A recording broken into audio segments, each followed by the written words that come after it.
Tom Torero podcast number 12, I think we are at now. Hello from snowy Zakopane, which is a mountain resort in the high Tatras in the south of Poland near Krakow. Check out my latest YouTube video if you want to see some Flowmad stuff going on, some Daygame stuff going on, and some thoughts about Polish birds.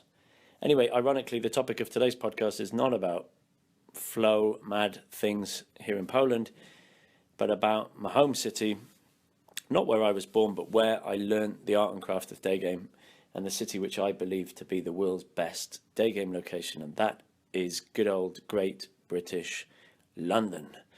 London, lovely London, with about 8.5 million people in central or surrounding London, and then 10 million in Greater London, with I think it is 17 million tourists a year, something like that. It's pedestrian. It's got stable weather throughout the year. It's neither too hot nor it's too cold. It's anonymous. It's got a massive throughput of nannies and tourists and au pairs and students, people that come for shopping weekends from Scandinavia and Eastern Europe. And there's girls and women from all over the world. And I've spoken about the other reasons why Daygame works in London, why it started in London, why it developed in London. That's in a podcast all about the greatest cities in the world for Daygame. So check that out if you haven't already. It covers London and all the other great ones. But today I'm going to really focus just on London. And now for those of you not living in London, you might think, well, okay, end of listening, no point. But I'm going to touch on lots of things about London which will be relevant to your city or even your town. Things to look out for, places to look out for, throughputs to look out for, because Daygame dynamics in a city is really urban dynamics. It's the flow of people, how people move, the speed at which they move, the areas that attract people, certain people, how people use certain areas. So town planners, city planners, sociologists, they all know about this stuff and use this stuff, as well as architects. And I find it fascinating how this same knowledge applies to Daygamers. It's a bit like the London cab drivers who have to take this amazing memory exam. They have to learn the streets and landmarks of London over a 3 to 4 year period, and then they get examined on it. So they can't use GPS. They have to build up this mental map of London. And that's pretty much what Daygamers do. If you've been doing Daygame for years, you'll know hotspots, you'll know certain cafes, you'll know certain stores, you'll know timings and how a city changes, not only throughout the day, but throughout the months of the year. So it's really cool how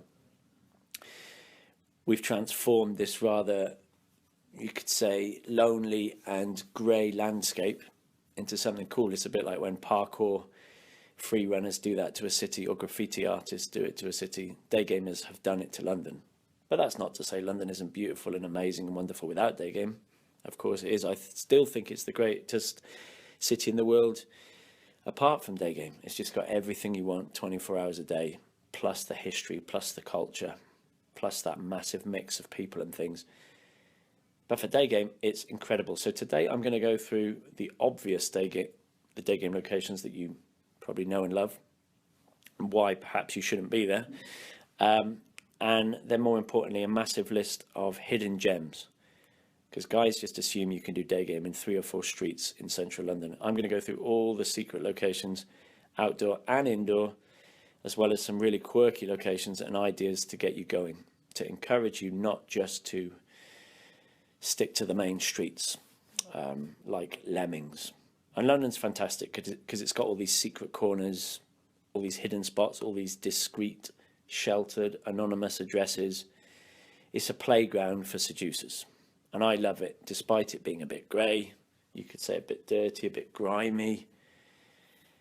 But it ranges from, the seediness of Soho to the debaucherous nature of the West End, to the decadent parts of Mayfair, to the grimy parts of East London. London's got character, London's got layers, London's got depths. And it's a hub, it's a magnet, and its anonymity, its loneliness, just like I said for New York, is its biggest Daygame weapon. Because girls feel like they can do these secretive adventures with you that they might not be able to do in a smaller town. So listen to my podcast on why Daygame is so cool in London and in other cities around the world. Anyway, let's dive into the locations that I've spent the last 5 years exploring. And I've walked it all. Daygame's great exercise. I've walked from east to west, north to south, and had not only Daygame, but dating and seduction adventures in lots of parts of London. So when I look at a tube map of London, I kind of secretly smile and think, oh yeah, that happened there, and this happened there, and that's a cool thing for there. And it's a nice memory map, if you like, that a London taxi driver must have as well. Anyway, let's dive in and state the obvious, that I'm sure if you've been to London or you live in London, you've been daygaming on Oxford Street, which is that massive pedestrian street, or Regent Street, which is perpendicular to Oxford Street and Oxford Circus, or you've headed down to the delight of Leicester Square, which is kind of the home of historical pickup, and sleepy Trafalgar Square. Maybe you've done Covent Garden. Anyway, let's cover those, because that is the Daygame triangle, the Daygame hub. So people do Oxford Street because of the shops. Where there's shops, there's girls. And it's late. You can do it after work. You can do it at Christmas time. It's wonderful. It's lit. It's always busy. It's a magnet. So yeah, there are hot girls because there's nice shops. But interestingly, very few guys go inside the stores. So if they see a hot girl and she disappears left or right, they freeze and say, she's gone. She's gone into a vortex, and that's it. And they refuse to go in. And guys have it in their brain that Daygame is this one-trick pony, I think. I think probably because of YouTube, that they see guys jumping in front of girls and say, well, that's what Daygame is. And Daygame's just talking to girls, not in bars and clubs. So that means going into shops, going into stores, doing it on the subway, doing it as and when. So you're on your lunch break in work. So use the big Oxford Street shops like Selfridges, especially the shoe section. That is a hidden gem. Topshop is amazing. It's got a cafe downstairs for instant dating and free fashion consultations on the top floor. Topshop is like a club just during the day. It's got pumping music. It's really good for state as well. Often run boot camps in there when it's raining. And you've got cheap and cheerful Primark or Primani, if you want to find Eastern Europeans or ditzy Italians and Spanish birds stocking up their suitcases. There's a Primark on each end of Oxford Street. Bit mad and a bit mental on Saturdays. I don't actually like doing Daygame on Oxford Street on Saturdays. It's got a very heavy, aggressive vibe. It's very busy. No, you don't need to worry that there's too many pickup artists. That's a common limiting belief that guys have.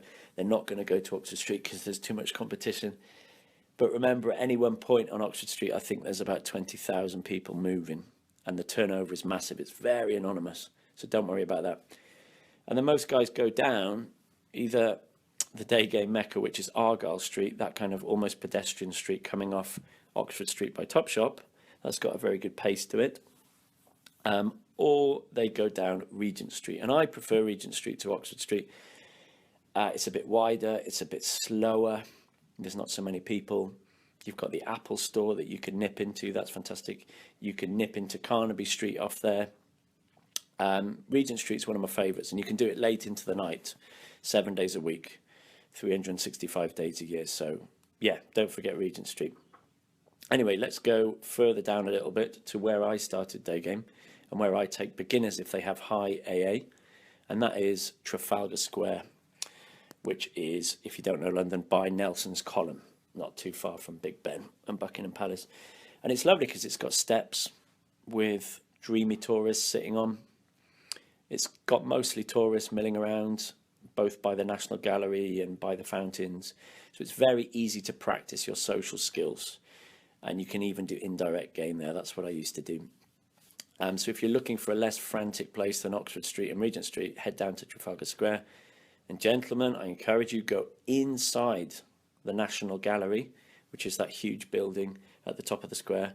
It's amazing. It's full of bored girls wandering around, especially in the cold. And next to that, behind that, you've got the National Portrait Gallery, which is not so popular, but it's still got girls. And I've met girls who are in there alone, sketching or waiting for a connecting flight. They're just killing time. Brilliant. You've got to watch out in case they're in a group or they're partners looking at another painting. You can kind of open indirect, direct as well, you know, that nice situational opening if you like doing that. And in the National Gallery and the National Portrait Gallery, there are cafes, so you can do instant dates from the gallery floor. So that's really cool. Heading down from Trafalgar Square to the river, cross over the river at Embankment, and there begins the wonderful, dreamy, slow South Bank. So all the way from the London Eye and Big Ben, you can walk all the way down past the Globe Theatre and the Tate Modern. You can cross over Tower Bridge to the Tower of London, and that's full of very dreamy girls, especially around the National Film Theatre where the Book Market is. It's got a much slower pace than Oxford Street and Regent Street. You find artistic girls there because there's like I said, the cinema, there's the theatres down there, there's quirky markets down there. In the evening, it's very romantic to do Daygame along that stretch, and there's lots of coffee shops every 200-300 meters, so you're fine. So do the South Bank. Gentlemen, go inside the Tate Modern, which is that big, ugly kind of art gallery opposite St Paul's, with a kind of big phallic knob. It looks, I think it was an old power station. But that's full of young, I find, quirky, art student-y type of girls, because the art's just a little bit more modern. It's like the Museum of Modern Art in New York. Really good. So cross over the bridge from there, either the pedestrian bridge or Tower Bridge, which is a bit stinky because of the cars, and you arrive at a secret Daygame destination, which is the big pedestrian square next to the Tower of London. Tower of London's, I think, the most visited London attraction, and it's absolutely full, always with tourists. So if you're just beginning and you want to get social chatting and you want to do the assumption stackings based on nationality, go to that secret square by the Tower of London. And I've had success there with a lot of Americans, actually. So that's nice. And it's a good walk. It's a nice walk. And then if you want to walk back to central London, don't go north of the river because it's a bit messy through the city. Go back to South Bank. And on your way, nearby, you can nip into Borough Market or Borough High Street. But Borough Market's better. It's, I think, the oldest food market in London. It's full of history because it's around Southwark. If you like Lock, Stock and Two Smoking Barrels, or you're a bit of a history buff, you can visit the Clink. Loads of movies are shot around there. It's grimy, it's urban, and that food market is great for boot camps, situational warm-ups, indirect game, just getting social. The topic is easy because it's food, and it's easy to riff, it's easy to banter there. So head to Borough Market, that's great. Better than Covent Garden, because Covent Garden used to be a flower and vegetable market and the red light district of London in Casanova's day, but now it's a bit of a cheesy tourist trap. But Covent Garden's good. I often do boot camps there when I've just got a couple of students because it's very dreamy. The girls are moving slowly inside and outside the market. It's magical at Christmas if you can get there at Christmas. And by the tube station, there's always waiting girls. So you can practice your quick ones on the standing girls there. You can nip into the market itself. The Apple store there is a secret gem. Models always seem to be repairing their iPads and iPhones in there. Where else? Go inside Marks and Spencer's, the food store opposite the tube. That's good. And then weave your way down into Seven Dials, which is the bit around Pineapple Dance Studios. That's very pedestrian and cobbled, and it's got loads of cool little coffee shops for dating and day twos even. There's very few day gamers in Seven Dials. They all stick to Covent Garden. Or the Mecca, which is perhaps my favourite street in London apart from Regent Street for day game, and that is Longacre Street, which is between Leicester Square and Covent Garden if you're walking. And I love it because it is a shopping street, but it's slow and wide. You've got the travel bookstore in there called Stamford's at one end. That's amazing for girls. It's got a coffee shop in there as well. I can't believe I'm giving away all my gems. I was going to write this as a book actually, but sod it.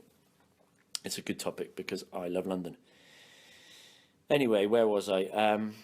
Longacre, yeah. Longacre's fantastic. You'll see day gamers there, especially on a Saturday.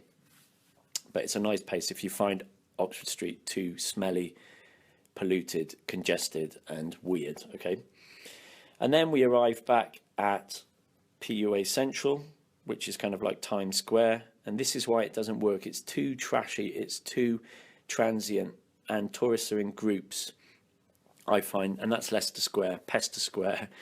I've had success in the park, in the middle on the benches, or nipping into the Hippodrome Casino, which is a great legendary venue where Houdini performed, and it's 24 hours, it's got a bar, it's a good date venue, it's a good adventure date venue because you can bamboozle it with a bit of gambling or whatever. If you need an emergency venue, here's a little secret, it's got a good disabled toilet that's sometimes open on level 1, which is 24 hours a day next to the bar, so that could be useful for you to know. And from there, you follow the tourist hordes to Piccadilly Circus, which again is quite cheesy, is quite touristy, but guys like it, especially outside Boots. If you know where Boots, under the Coca-Cola sign is, Boots next to Jewel Bar, and then you've got that new street where Whole Foods is. And that's one of my secrets because I live near there. Go into Whole Foods and you get the yoga chicks with good bodies and who are healthy, surprise, surprise. And you know what the topic is, just accuse them of being Californian yoga freaks.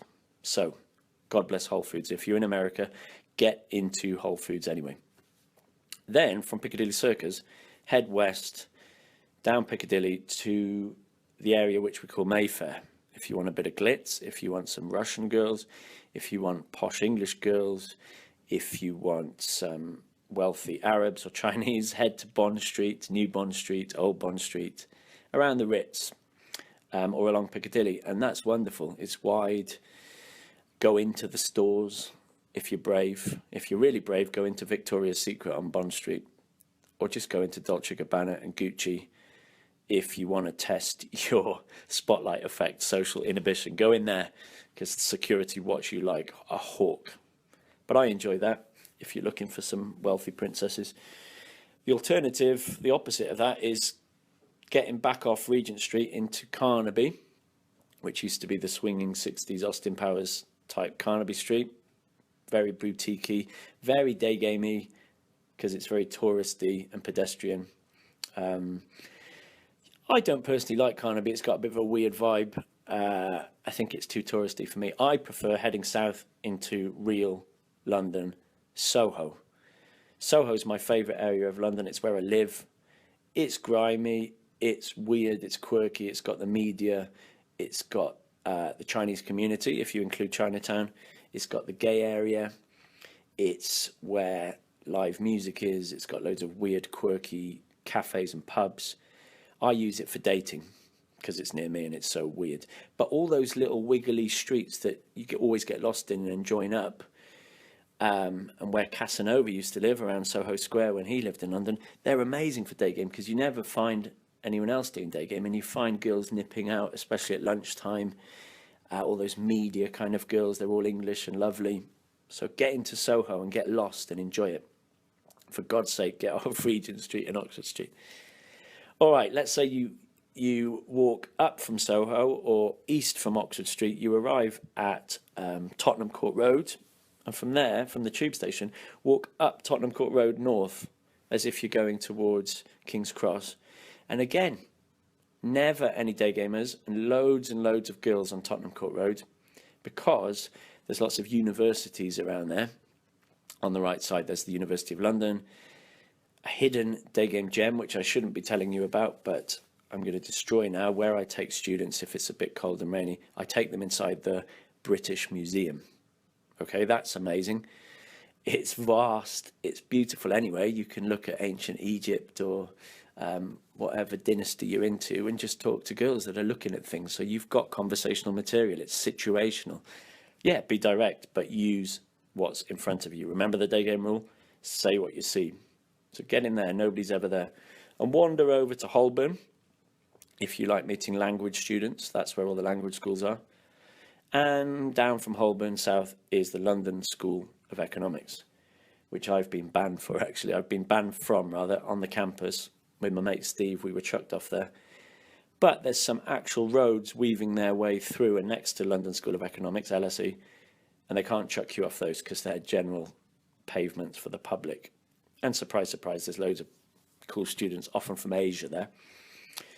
Right, let's switch completely and go down the Mall from Trafalgar Square.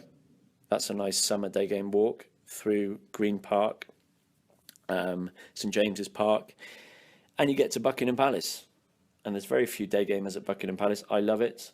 I've picked up girls in front of Buckingham Palace. It seems a bit wrong to do it in front of the Queen and to label it in my first book as Fuckingham Palace. But I have happy memories of Buckingham Palace. And another huge secret location is behind Buckingham Palace. You've got Victoria train station and coach station, which pretty much 24 hours, 7 days a week is rammed with people. Tourists often arrive there on the Gatwick Express. Just like around Paddington, you've got the Heathrow Express. Paddington's a good area as well. I should have said Paddington, coming off Edgware Road from Marble Arch. Edgware Road is where you find Lebanese girls, other Arabic girls, Egyptian girls, Moroccan girls. Just be careful of the local lads that sit outside the shisha bars and stores there, because they've got their eye on the girls as well. So social intelligence is needed. But yeah, Edgware Road is good, and around Paddington is good. But around Victoria is even better. So get there on a after work day game adventure, or get there on the weekend. You could just day game if it's raining inside Victoria train station. It's so busy and it's full of cafes and bars. All right, let's go north to rock and roll, slightly goth, ex-druggy Camden. Camden's great on a Sunday in particular. The problem with Camden Market is that it attracts a lot of big tourist teenagery groups like Spanish and Italians. They move like locusts through the market, but you can find really cool, quirky locals and girls that live there, and solo tourists. Camden's awesome. It's got that alternative feel, and you can walk from there along the canal to Primrose Hill and even into Regent's Park and London Zoo. It's great for a date. So do Camden, just like Notting Hill. Notting Hill, as in Portobello Market in the west, is on a Saturday. So go there on a Saturday, not just for the Notting Hill Carnival. If you want posher birds or the same tourists looking at tat, go to Notting Hill and day game there situationally. Opening direct, but bantering about the market. You can even, in the summer, walk around Kensington Gardens or take a Boris bike through there if you're on a date.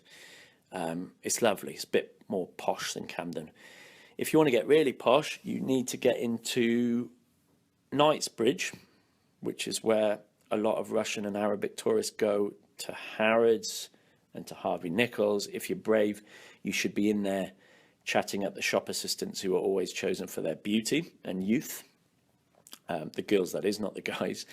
Harrods is great all year round, particularly at Christmas, obviously. Then if you want something a bit more English and a bit more posh and a bit more made in Chelsea, then go to Chelsea. Go to Sloane Square, which is walking distance from Harrods, and walk along the King's Road and test out your posh English day game abilities on either posh English birds or models, because there's a model agency down there opposite Cafe Nero called Storm Models. I can't believe I'm telling you all these secrets. And if you just sit in Cafe Nero, lo and behold, out of Storm Model Agency come models from all over the world, usually from Russia because they're tall and skinny. So try the King's Road, try the Saatchi Gallery if you want some indoor day game on the King's Road, if it's cold, if it's snowing, if it's drizzling. Get in the Saatchi Gallery, that's posh.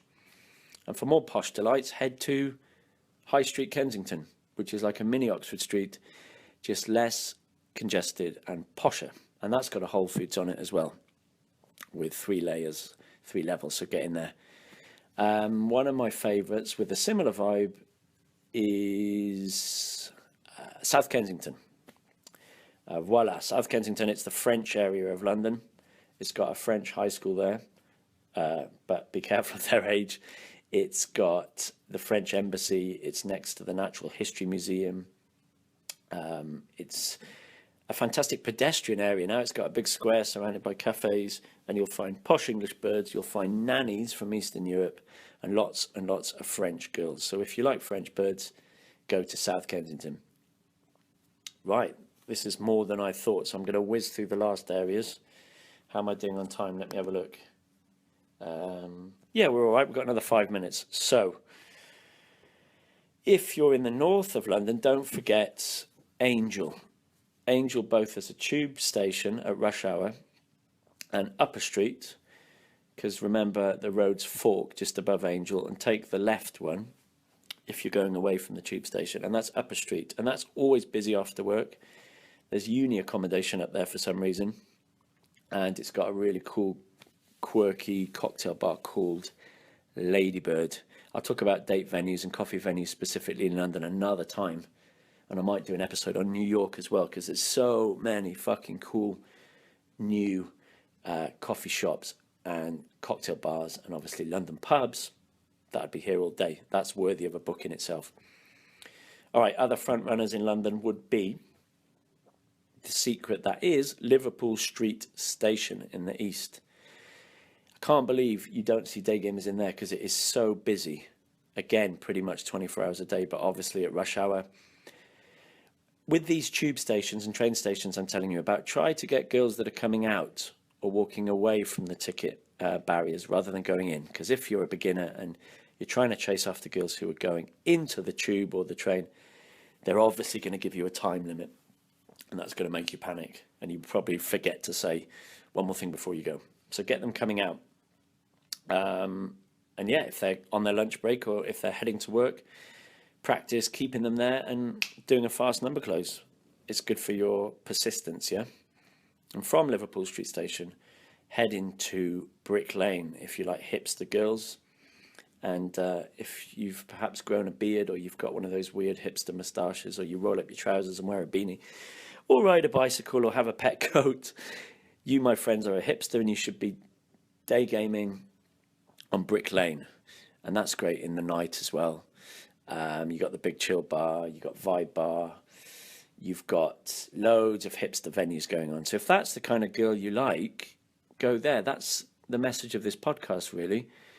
Don't just spread your bullets far and wide, but be focused like a sniper. So if you know you like artistic girls, go to the National Gallery and Tate Modern. If you know you like girls that travel, you'll find them in Stanford's bookstore. If you know you like music girls, go to places where there's live music. It sounds so obvious, but students go, really? You don't have to day game on Oxford Street? And it's like a light bulb moment. Now, if it's shitty weather, on a boot camp, you'll always find me each weekend either in the west, Shepherd's Bush, or in the east, Stratford, because there you have big shopping malls called Westfield, and they're huge, and it's good for you doing day game indoors. You don't even have to go into the shops. You can do it in the kind of concourse areas, or even the pedestrian covered walkway areas outside. You do see day gamers quite a lot in Shepherd's Bush, Westfield, but not in Stratford. And like I said on another podcast, Stratford's got the community of 20,000 Lithuanians, and it's got a lot of Polish people there as well. So great, hotbirds galore. Stratford, Westfield has got a prime mark as well. And in those shopping malls, as Americans say, surprise, surprise, you've got Starbucks and Costa and Pret. So no excuses for not instant dating, yeah? And where there's shops, there's girls. Where there's posh shops, there's hotter girls. Roll on the summer, because when it comes to summer, you can get out of Westfields into the parks, and you can hit Hyde Park, Green Park, Regent's Park, St James's Park. London's so beautiful because of its green spaces. And so no excuses for not taking a bike ride with a girl on a date in the park, or doing day game in the park, practicing that seated day game, or even better when girls are lying down. Fantastic. So get into the parks, great for dates, especially Regent's Park, up to the zoo, along the canal to Camden. And I'll finish with just reminding you that day game is not just the front stop on Oxford Street and being a robot and saying the same thing to the same type of girl every time. Spice it up, be specific, go to where you love, start to integrate day game into your life. So if you're in Sainsbury's after work, do it there. If you're heading off to the gym, do it there. If you're in the Apple store, do it there. My favourite indoor place in London is, apart from coffee shops, it's Foyle's bookstore. Just shifted locations a little bit. It's on Tottenham Court Road, and it's a massive bookstore with a cafe at the top. Sadly, the old jazz cafe's gone, but it's still got a cafe and it's got floors and floors and floors of books. And surprise, surprise, it attracts girls who like reading and books and interesting things. And I find I can easily banter with those girls. So that was Tom Torero's specific guide to the Daygame secrets of London. Maybe I will write it up as a book with loads of maps and make it more useful, make it more practical. And if you like that, comment below and tell me if you want me to do it on New York, or if you want me to do it on dating venues, coffee shops, bars, pubs and cocktail bars and quirky dating venues in London. Let me know. Bootcamp dates are up on my website, www.tomtorero.com. There's a few spaces left. And don't forget, if you want Skype training, if you want to send me your audios for me to listen to, or you want to talk about other sticking points, Daygame and beyond, I offer Skype coaching. One-on-ones are pretty busy at the moment. Same with residentials. I've got some big residentials in Prague coming up, in Poland coming up, and in Belgrade, Serbia coming up. So let me know if you're interested. You want to get in touch for some training. It's tom@tomtorero.com. But for now, that was podcast 12. Happy day gaming. Speak to you soon. Ta-da.